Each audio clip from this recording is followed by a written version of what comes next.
Edan, Gibran bikin puan kian bling setan. Ditulis oleh Anto Cahaya dari siwar.com.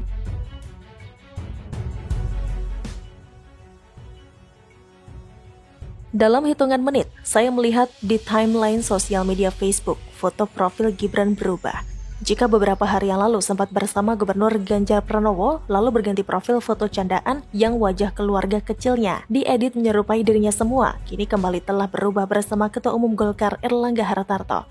Bagi masyarakat awam atau kebanyakan orang, ini mah cuma foto profil biasa saja dan tidak memiliki arti apa-apa. Tapi bagi saya tidak. Jika kita paham semiotika politik, apa yang sedang dilakukan oleh Gibran adalah sebuah sinyal atau tanda-tanda. Saya sedang tidak bermaksud mempolitisir. Jika Anda mengikuti artikel saya pasti tahu, beberapa kali saya mengangkat soal tema lamar dan Golkar yang saling terkait. Bagi yang penasaran, salah satu artikelnya dapat membacanya di sini. Ganjar dilamar Golkar sudah sering diangkat dan dibahas juga oleh penulis, juga pengamat bahkan filsafat, bahwa ada yang namanya simbol. Dalam dunia politik pun sangat kental aroma soal ini. Jika Anda masih menyangkal, saya ajukan satu pertanyaan. Apa tujuan seorang Gibran, anak seorang presiden, mengunggah foto bersama ketua umum sebuah partai, yang mana ketua umum partai tersebut diketahui pasang baliho di mana-mana dan siap untuk dipentas 2024. So, bagi saya itu tidak iseng aja. Ada maksud dan tujuannya. Kalau kemarin saat fotonya yang bareng Ganjar Pranowo banyak yang memberi asumsi karena Ganjar seorang gubernur Jawa Tengah, apakah sekarang karena Erlangga Hartarto itu menteri bapaknya yang kebetulan ada di acara di Solo terkait COVID, yaitu pemberian bantuan secara simbolis ke Gibran, dan yang cukup menyita perhatian saya bantuan tersebut bergambar foto Erlangga dengan background kuning padahal 2024 masih cukup jauh. Jika cuma sampai di situ ya hak Anda juga sih, bebas dalam beropini, tapi bagi saya tidak. Gibran sangat paham betul resiko yang telah dia ambil, baik saat Ganjar Pranowo maupun saat bersama Erlangga Hartarto. Semuanya tentu atas restu Presiden Jokowi. Jika itu hanya peristiwa biasa antara Gibran dan Erlangga, tidak mungkin keduanya setelah itu mengadakan pertemuan tertutup. Apanya yang ditutupi? Pertemuan itu jelas menyiratkan pesan politik. Erlangga menjadi tokoh yang dijagokan Partai Golkar maju di Pilpres 2024. Makanya jangan heran jika PDIP beberapa hari belakangan ini uring-uringan dimotori Puan Maharani dan kawan-kawannya menembak Presiden Jokowi. Semua itu saling berkaitan, makna politiknya sudah kita tebak. Terlebih kali ini simbol yang dibawa Jokowi melalui Gibran kian berani sekali. Arahnya, Erlangga ingin memperkuat hubungannya dengan keluarga atau kubu Presiden Jokowi. Penilaian tersebut terkait potensi restu yang diberikan Jokowi untuk Erlangga pada Pilpres 2024. Presiden Jokowi itu tipikal seorang pemerhati. Rata-rata tipikal ini memiliki ketenangan yang cukup tinggi. Ia paham betul orang-orang yang memiliki kemampuan yang mumpuni untuk membawa visi misi arah pembangunan yang telah ia buat selama ini. Mari perhatikan, dalam bentuk tanggung jawab besar penanganan COVID-19 saja, Presiden Jokowi mempercayakan kepada Erlangga Hartarto, bukan ke kader PDIP. Erlangga diberikan tanggung jawab penting. Selain menjabat Menteri Koordinator Bidang Perekonomian, Erlangga juga diamanahi posisi Ketua Komite Penanganan COVID-19 dan Pemulihan Ekonomi Nasional atau KPJPN. Gara-gara tanggung jawab di atas, membuat Ketum PDIP, Megawati sempat lakukan sindiran cukup keras kepada Presiden Jokowi, yang akhirnya membuat Luhut Binsar Panjaitan yang menjawab dan menjelaskan soal Panglima Tertinggi Penanganan COVID-19 yang dipersoalkan Megawati. LBP mengaku kalau ia dan Erlangga hanyalah seorang komandan, bukan Panglima Tertinggi. Panglima Tertinggi tetap Presiden Jokowi. Memang ada kemungkinan lain. Pertemuan tertutup antara Gibran dan Erlangga juga bisa dilihat sebagai peristiwa profesional yang berimplikasi politik. Keduanya merupakan pejabat publik yang sedang bekerja keras menanggulangi pandemi dan memulihkan ekonomi negara. Dan atas manuver di atas, ini jelas membuat Puan Maharani kian tak berkutik. Padahal banyak kesempatan para elit politik PDIP lebih menjagokan Puan.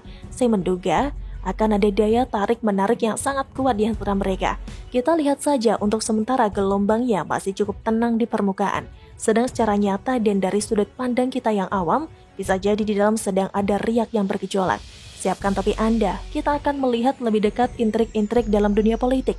Dan saya juga sudah menulis soal bargaining power yang bisa bikin keder semua kader. Ditunggu brother, thank you. Demikian salam, Anto Cahaya. Bagaimana menurut Anda?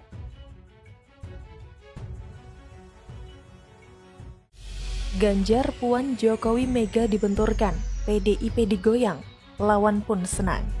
Ditulis oleh Ninador dari siwar.com.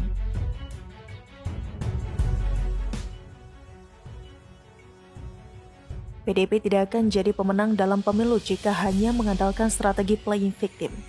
Berkeluh kesah, belagak jadi korban untuk mendulang simpati rakyat. PDIP menjadi pemenang karena telah menelurkan keputusan dan kebijakan besar yang berdampak luas dan dirasakan manfaatnya secara positif oleh rakyat negeri ini. Antara lain, konsistensinya sebagai partai nasionalis yang terus melawan kekuatan radikal yang berusaha mengacaukan ketertiban dan keamanan Indonesia. Satu lagi tentunya adalah keputusan PDIP mengusung Jokowi, orang biasa, bukan turunan bangsawan ataupun raja, bukan siapa-siapa, untuk kemudian menjadi sosok yang tidak terkalahkan dalam 5 kali pemilu yang beliau ikuti. Semata-mata karena kinerja dan prestasinya dari level wali kota, gubernur hingga presiden. Artinya tanpa peran PDIP kita tidak akan sampai ke situasi saat ini, di mana ketika ada pandemi Indonesia ekonominya minus seperti negara lain, tapi kondisi negara ini masih sangat stabil. Kita juga menikmati berlimpahnya vaksin, sementara di negara lain masih ada yang kesusahan cari vaksin, sehingga mengandalkan bantuan dari negara lain. Ekonomi Indonesia juga sudah mulai pulih dan bergerak. Semua sedang diusahakan menuju ke pemulihan secepatnya oleh Presiden Jokowi. Apakah PDIP selalu dalam posisi mengusung Jokowi? Tentu saja tidak seabsolut itu. Dalam sejarahnya PDIP pernah beberapa kali menolak untuk mengusung Jokowi.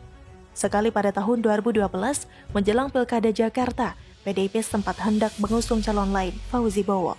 Bahkan PDIP awalnya sempat menolak ketika Gerindra mengusulkan duet Jokowi-Ahok. Lalu pada tahun 2013, ketika santer beredar wacana Jokowi sebagai Capres 2014, PDIP pun sempat menolaknya. Ada jalan terjal yang perlu dilewati oleh seorang Jokowi sebelum akhirnya diusung secara resmi oleh PDIP. Sebuah langkah yang logis, mengingat mengusung seseorang jadi gubernur, apalagi jadi presiden, itu bukan hal sembarangan. Harus dipikirkan sematang-matangnya. Dari pihak partai politik yang diusung pun harus siap sematang-matangnya, tidak sekedar ingin punya jabatan saja. Poin saya adalah sejauh ini PDIP sudah menunjukkan diri sebagai partai nasional yang konsisten memikirkan dan menjaga amanat rakyat dan menjaga negara ini, yang segala keputusannya dipikirkan secara cermat dan seksama. Nah, kedepannya tentu kita punya alasan kuat untuk masih percaya pada komitmen PDIP untuk mengusung pemimpin yang mampu dan mau membangun dan melayani rakyat dengan sebaik-baiknya. Oleh sebab itu menjadi tidak logis jika partai sebesar PDIP menafikan seorang Ganjar Pranowo, sosok yang kian populer, yang pendukungnya mulai tumbuh besar dan semakin fanatik, yang diyakini merupakan tokoh terkuat buat Capres 2024, yang diyakini juga mirip kinerjanya seperti Presiden Jokowi. Lalu menurut kabar yang beredar, PDIP sendiri tidak mau mengusung Ganjar, bahkan PDIP sedang berusaha menyingkirkan Ganjar untuk diganti oleh Puan dalam konteks pencapresan. Saya sangat tidak percaya kalau PDIP menyanyiakan berlian, karena seperti halnya Jokowi, elektabilitas PDIP otomatis akan terdongkrak ketika PDIP mengusung calon pemenang. Karena itu asumsi yang saya masih pegang adalah bahwa apapun yang terjadi di internal PDIP, semua itu adalah upaya untuk mengasah Ganjar agar jadi setangguh dan sekuat Jokowi. Karena maju capres itu nggak main-main, harus lebih dari sekedar populer di medsos ataupun memperlihatkan sikap santun. Harus punya prestasi dan hasil kerja yang tidak terbantahkan, yang tidak akan runtuh jika dibandingkan dengan proyek mangkrak presiden terdahulu maupun proyek yang sukses. Jadi ketika Puan menyebut pemimpin itu yang ada di lapangan, bukan di sosmed, itu tidak salah. Juga ketika Bu Mega menegur Ganjar soal banjirop di Semarang, bahkan dengan kata-kata yang keras, Bu Mega menyebut Ganjar dijadikan gubernur untuk membenahi pelabuhan Semarang, agar tidak lagi kena banjirop. Ini juga tidak salah, ini sebuah pecutan agar Ganjar jadi lebih tangguh lagi. Lalu bagaimana dengan baliho? Emang ada yang salah dengan pasang baliho Puan di mana-mana? Saya yakin baliho itu semua berizin, tidak seperti balihonya imam besar. Apakah pemasangan baliho Puan ini melanggar aturan? Kan enggak. Bikin bosan melihatnya sih, bisa jadi. Apakah dengan baliho ini Puan akan sanggup mengubur popularitas Ganjar? Malah tidak kan? Ganjar makin populer saja. Bahkan di survei terbaru yang dirilis pada 8 Agustus lalu, Ganjar berada di posisi teratas dengan angka 20,5%. Sedangkan Puan masih berada di bawah di urutan 11 dengan angka kecil sekali, yaitu 1,4%. Kenapa kita yang mendukung Ganjar mesti terintimidasi oleh baliho Puan? Kan tidak perlu. Sama kasusnya dengan ketika Gibran menyertakan foto Ganjar di profil medsosnya. Itu hal biasa. Seperti kita memajang foto idola K-pop atau bintang Hollywood di medsos kita. Apa salahnya? Ganjar memang mentor bagi Gibran, tidak perlu dipolitisir. Toh sekarang foto itu juga sudah diganti sama Gibran dengan foto keluarganya. Presiden Jokowi sendiri sudah menegaskan langsung pada para relawan pendukungnya untuk mengamati dulu, jangan tergesa-gesa, agar kita bersama-sama mempelajari peta politik dengan baik. Nanti jika sudah saatnya tiba, Presiden Jokowi akan bicara, menegaskan kemana kapal besar yang berisi para relawan Jokowi ini akan diarahkan. Kurang jelas bagaimana lagi coba. Tidak ada permusuhan ataupun persaingan di antara Puan, Ganjar, Jokowi, dan Bu Mega, karena semuanya berada di bawah bendera PDIP. Partai nasionalis yang selama ini sudah berkomitmen menjaga rakyat dan negara ini, sebagaimana sudah diamanatkan oleh para pendiri negara ini.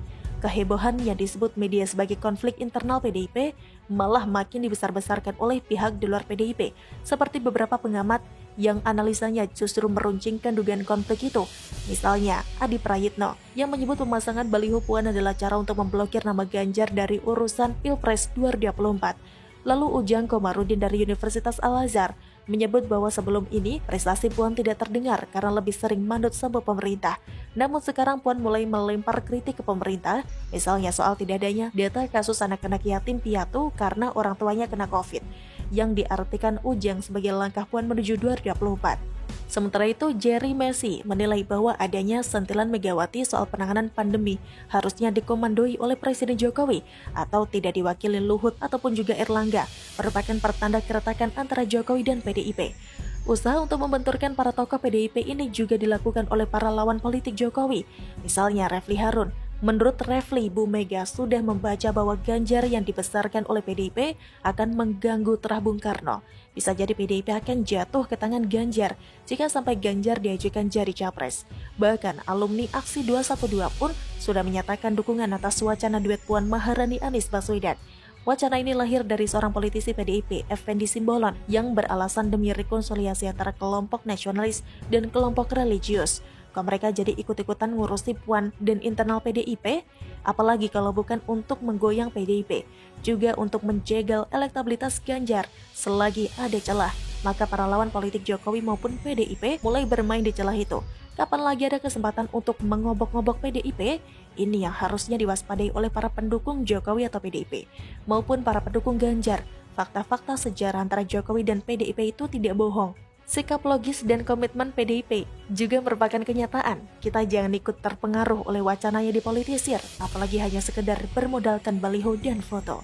Selalu dari kura-kura. Bagaimana menurut Anda?